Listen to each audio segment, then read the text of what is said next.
So I like to give Austin/you, AJ, a chance to just give some quick thoughts about what you think about Auburn, Kentucky, even this early in the week. And it is Sunday night well before the game.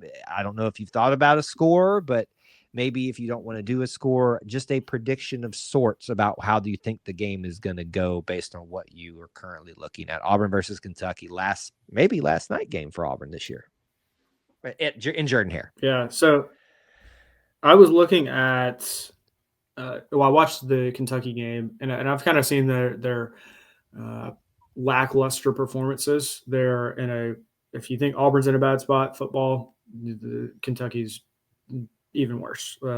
So there's also this, Kentucky's a basketball school, and I legitimately think their fans don't really care that much about football.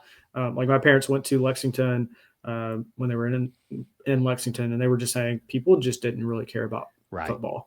Didn't seem that way. Yeah. So I think that a team has to feed off of that. Then you have the opposite end of the spectrum where Auburn, we were 3-4 headed into this game against Arkansas, and yet our fans are still buying into, even if they don't want to maybe the head coach or whatever that is, right? Sure. They're still watching the game and hoping something good happens out of this, maybe.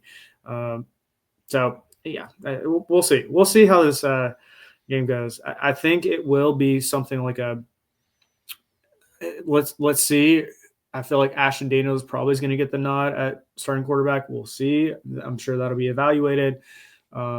Maybe they do. I hope they don't do a two quarterback system, but it could be that way. I'm glad you said that. Can I add something there? Yeah. I'm actually going to be probably in the minority here majorly. I'm okay with it. I know you are. You tried that with our flag football team. No, you did.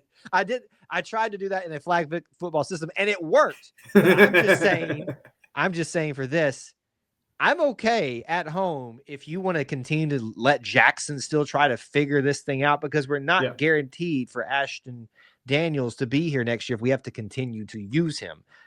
There's got to be some tricky things that happen just with some eligibility here and who plays when the rest of the season.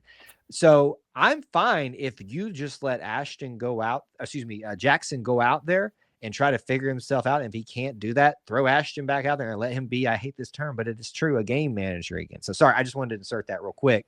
But anything else you'd like to predict or in any way about Kentucky?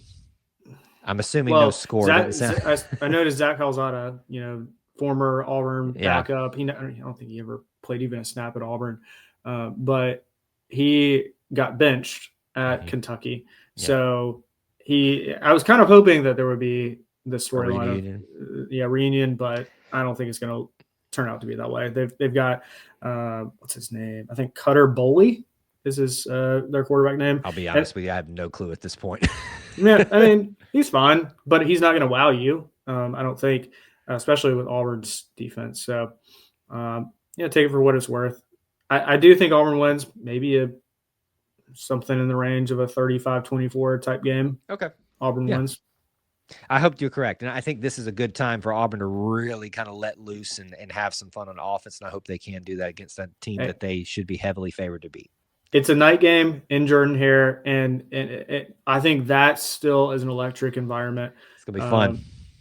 I mean, really, you only have a couple more games left at home. So do this. Do that. Well, I guess if you consider Mercer, but, legit, games that matter. Two real home games left.